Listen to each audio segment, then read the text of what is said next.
एक वृंदावन में संत घूमा करते थे। उन्हें कोई संत नहीं कहता था, उन्हें कोई महात्मा जी नहीं कहता था, उन्हें कोई गुरु जी नहीं कहता था, उन्हें कोई संत इत्यादि प्रकारों से नामों से नहीं जानता था। उन्हें लोग जज साहब कह करके बुलाते थे। कोई भी उन्हें दूर से देखता था तो कहता था जज साहब कहाँ हैं, परंतु थे वो संत। तो किसी ने पूछा कि लोग इन्हें जज साहब कह करके क्यों बुलाते हैं, ये तो महात्मा है। तो किसी ने कहा ये पहले जज ही थे, ये पहले जज ही थे। तो फिर किसी ने पूछा कि ये जज से महात्मा कैसे परिवर्तित हो? जज तो बहुत बड़ा पद होता है, जज बनना कोई साधारण बात नहीं। व्यक्ति जीवन भर पढ़ाई लिखाई करके जज बनता है, डिग्री इकट्ठा करके, और उसके बाद ये महात्मा कैसे बन गए? तो दक्षिण प्रांत में एक कस्बा नुमा नामक शहर है। उसी शहर में एक केवट रहता था। उस केवट का नाम महाराज भोला। वह इतना भोला कि उसका नाम ही लोगों ने भोला रख दिया। उसका नाम तो कुछ और था, परंतु लोग उसे भोला के नाम से ही विख्यात जानते थे। वह महाराज कोई कुछ भी पूछता, केवट ये बात कैसी थी, तो केवट कहता रघुनाथ जी जाने, मैं तो कुछ नहीं जानता। इतना बोला कि कोई कुछ पूछता कि केवट ये कितने की नोट है, तो केवट कह देता था रघुनाथ जी जाने, मैं तो कुछ नहीं जानता। इतना बोला मंदू। और केवट की एक बेटी, दो बेटे थे। दोनों बेटे कमाने चले गए। बेटी के विवाह करने का समय आया तो बेचारा बहुत गरीब, इतना गरीब था कि उसके पास विवाह करने के पैसे नहीं। तो बेटे कुछ पैसे कमा करके लेकर के आए, और बेटे जब पैसे कमा करके लेके आए तो उसी गांव में एक साहूकार सेठ जी रहा करते थे। उन्हीं सेठ जी के गांव से कुछ ही दूर पे उन सेठ जी का ऑफिस था। तो सेठ जी के ऑफिस में जाकर के केवट ने कुछ पैसे उनसे उधार लिए, और उधार लेकर के कहा कि सेठ जी मैं हाथ जोड़ करके आपसे निवेदन करता हूं कि मैं कुछ दिन में आपके पैसे लौटा दूंगा। सेठ जी ने कहा कि ठीक है। जब सेठ जी ने पर्ची लिख करके दी कि हमने तुमसे इतना पैसा प्राप्त किया है, तो केवट ने पर्ची ले ली और केवट जाकर के अपनी बेटी का विवाह किया, और दोनों बेटे कमाने चले गए। दोनों बेटों ने कहा कि पिताजी अब की बार जब हम कमा करके आएंगे ना, तो सेठ जी के सारे पैसों को चुका देंगे। केवट ने कहा ठीक है बेटा। और केवट उसी गांव में एक रघुनाथ जी का मंदिर था। उसी गांव में भगवान का कीर्तन करते मस्त हो करके रहने लगा, और जीवन में कोई भी चिंता नहीं थी उसके। उसने एक ही जीवन में निश्चय बना लिया था कि अब सब कुछ भगवान ही है। मस्त हो करके रहने लगा, और समय आया तो बेटे पैसा कमा करके लेकर के आए, अपने पिता को दिया, और केवट ने ले जा करके सारी धन राशियों को उस गांव के साहूकार सेठ को जब लौटाया, तो सेठ ने पर्ची पे लिख करके दिया कि पाई पाई से सारा पैसा प्राप्त। जब केवट को पर्ची दी तो केवट से बोला कि देखो केवट इस पे क्या लिखा है। तो केवट ने कहा मैं तो कुछ नहीं जानता रघुनाथ जी जाने। सेठ के मन में पाप आ गया। सेठ ने कहा वो देखो गिलास में पानी रखा हुआ है, लेकर के आओ। केवट गया पानी लाने, तो सेठ ने पर्ची बदल दी और उस दूसरी पर्ची में कुछ भी अपने मन से बना करके लिख के दे दिया। और केवट उस पर्ची को ला करके रघुनाथ जी के मंदिर में चरणों में चढ़ा दिया भगवान के, और मस्त में अपने मस्ती में रहने लगा। और यही बात कहता, कोई कुछ भी कहता तो सिर पर सीताराम फिकर फिर क्या करना, सिर पर सीताराम फिकर फिर क्या करना। प्रिय बंधुओं, केवट उसी पर्ची को भगवान के चरणों में चढ़ा करके प्रसन्न रहने लगा, और एक ही मन में भाव रखता कि हे प्रभु, अब हमसे क्या मतलब, जाएगी लाज तुम्हारी, नाथ मेरो का बिगड़े हो, जाएगी लाज तुम्हारी। हे प्रभु, अब हमें काहे को चिंता, हम तो आपके चरणों में समर्पित हैं, आपके चरणों में समर्पित भाव को रखे हुए हैं, अब जाएगी भी तो लाज तुम्हारी, हमसे क्या। इसी भाव के साथ केवट प्रसन्न से रहने लगा। और उसी सेठ ने, जिसने पर्ची में कुछ ऐसा वैसा लिख करके दिया था, उसने जाकर के केवट के खिलाफ मुकदमा कर दिया कि इसने मुझे पैसे नहीं वापस किए और ये छल कर रहा है। और वो मुकदमा उन्हीं जज साहब के कोर्ट में गया, जिन जज साहब की बात पहले चल रही थी।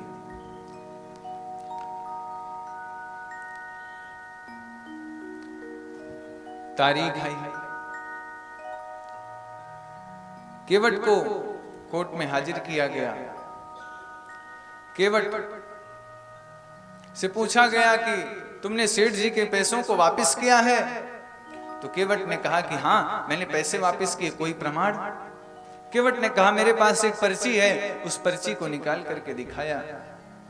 तो जब जज साहब ने उस पर्ची को देखा तो जज साहब ने कहा कि इसमें तो कुछ प्रमाणित नहीं होता कि तुमने पैसे दिए, इसमें तो कुछ ऐसे वैसे यहाँ वहां की कहानी लिखी।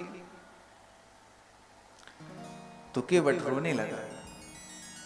केवट ने कहा रघुनाथ जी जाने, मैं तो कुछ नहीं जानता, माई बाप, मैं इसी को सब कुछ मान करके बैठा हुआ था, मैं क्या जानूं कि क्या कहाँ लिखा है।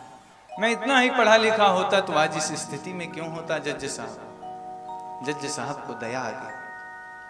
जज साहब रो पड़े। जज साहब के भी आंखों में आंसू आ गए उस केवट के भाव को सुन करके। जज साहब ने कहा कि अच्छा ठीक है, जब तुम पैसे का लेन देन कर रहे थे तो वहां पर कोई और था?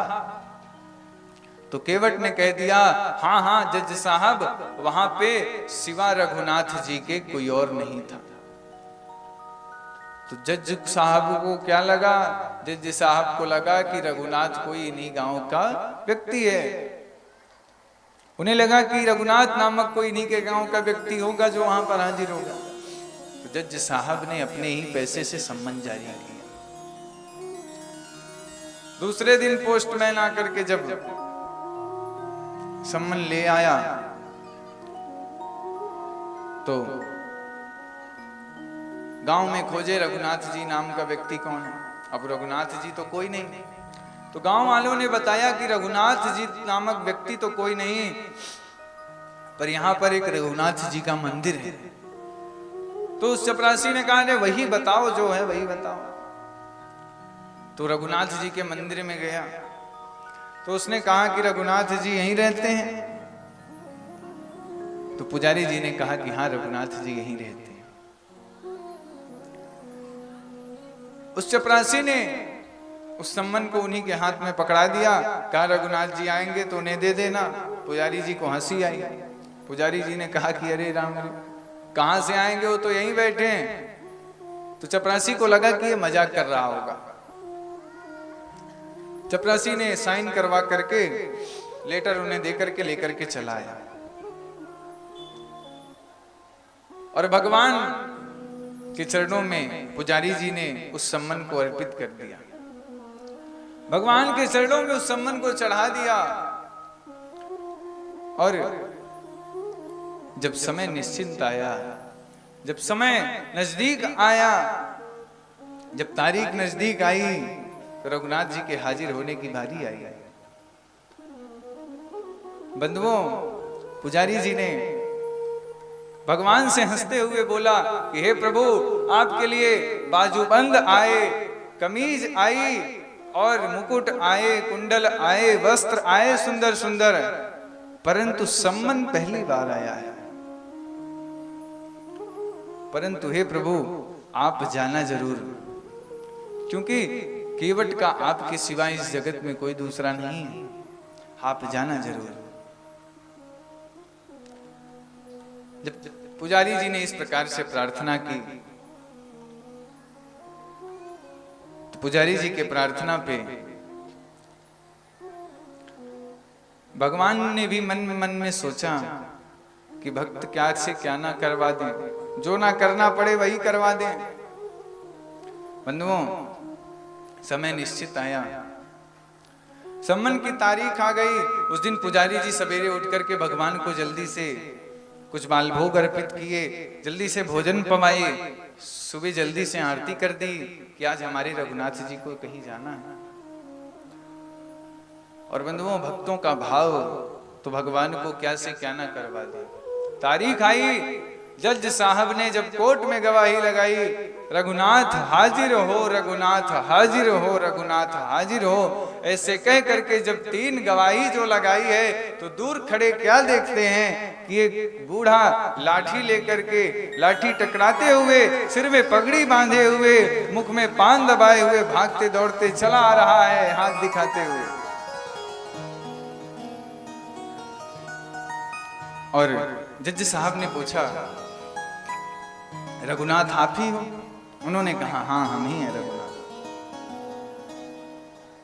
क्या आप इनके और उनके लेन देन में वहां पर उपस्थित थे? तो उन्होंने कहा कि हाँ मैं उपस्थित था। तो उन्होंने कहा कि कोई प्रमाण था कि केवट ने सेठ जी को पैसे दे दिए हैं?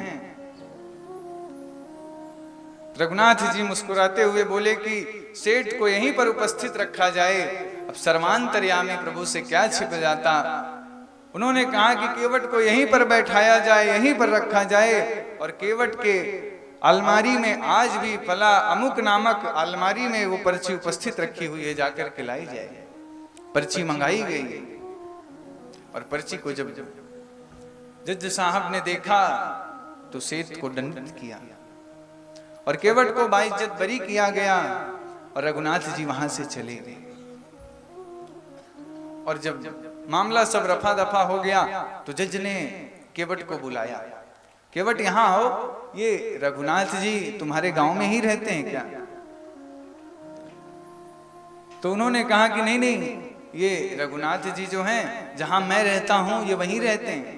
तो उन्होंने कहा अच्छा दोनों का एक ही गांव है? अरे नहीं नहीं, हम दोनों एक ही जगह पर रहते हैं। अच्छा दोनों भाई हो क्या? तो केवट ने कहा अरे महाराज, पढ़े लिखों को समझाना बड़ा मुश्किल होता है। केवट ने कहा रे नहीं, हम दोनों एक ही जगह पर रहते हैं, 4 दीवाली में ही। तो जज साहब ने कहा कि अच्छा कहाँ रहते हैं आप? अरे रघुनाथ जी के मंदिर में। तो उन्होंने कहा रघुनाथ जी के मंदिर में? अच्छा ये उनका मंदिर है, ऐसे तो उनकी हैसियत नहीं दिखती, और ये वहां के महंत हो ऐसे दिखाई भी नहीं देते, तो ये उनका मंदिर कैसे हो गया? तो केवट ने कहा कि ये जो मंदिर में बैठे हैं जिनकी पूजा होती है ये वही थे। तो जज साहब ने बड़ा आश्चर्य किया। जज साहब ने कहा केवट कैसी बात करते हो, मजाक करने के लिए तुम्हें मैं ही मिला हूं, भगवान यहाँ गवाही देने आएंगे क्या? जब सारी घटना को पता किया तो जज साहब के हाथ पैर कांपने लगे। और उसी समय चपरासी भागता दौड़ता हुआ आया, और चपरासी जब भागता दौड़ता हुआ आया तो चपरासी ने बताया कि साहब जिसने ये दस्तक की थी ना, ये वो व्यक्ति नहीं था, ये दूसरा कोई व्यक्ति था। जब जज साहब को सारी घटना पता चली, सारी घटना का ज्ञान हुआ, तो रो पड़े और रोते हुए तत्काल में अपने जज पद से इस्तीफा दे दिया। और जज पद से इस्तीफा दे करके घर लौट करके आए और खूब रोने लगे। और रोते रोते क्या कहे? किसी ने पूछा कि अरे आप रोते क्यों हो? तो जज साहब क्या कहते? सुख सारद नारद शेष गणेश के ध्यान में जो नहीं आते रहे सोई आज विनीत अदालत में केवटा के गवाह कहाते रहे सोई आज विनीत।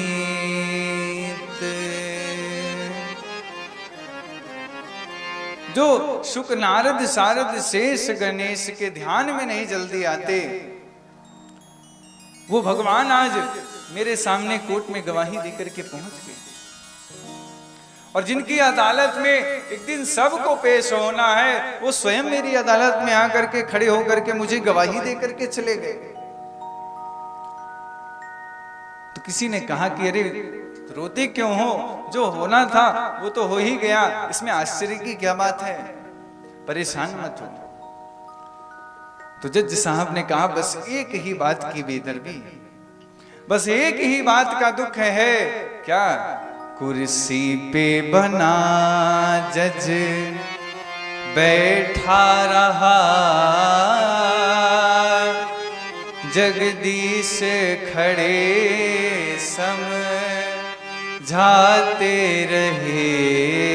कुर्सी पे बना जज, मैं कुर्सी पे जज बन करके बैठा रह गया और सारी जगत के मालिक जगदीश, जिनकी अदालत में एक दिन सबको उपस्थित होना है, आज वो मेरे सामने खड़े होकर के मुझे समझा रहे हैं। इसी बात की बेरब्ती है, इसी बात की मेरे मन में चोट है। और बंधुओं, तत्काल में उन्होंने घर परिवार को छोड़ दिया और घर परिवार को छोड़ करके वृंदावन आ गए। और वृंदावन में आकर के ये सत्य घटना है, आज भी कस्बा नुमक नामक वो जगह है और वो कोर्ट जो है वो उसी समय से बंद करवा दी गई थी।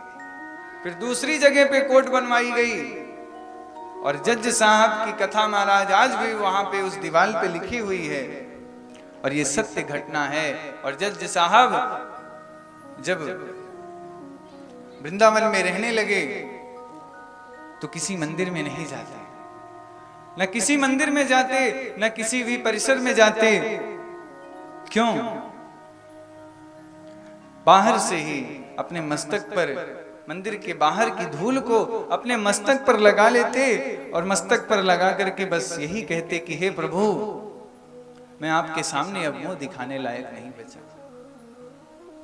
और एक ही बात कहते, अरे आ तो गया हूं मगर जानता हूं तेरे दर पे आने के काबिल नहीं हूं। आ तो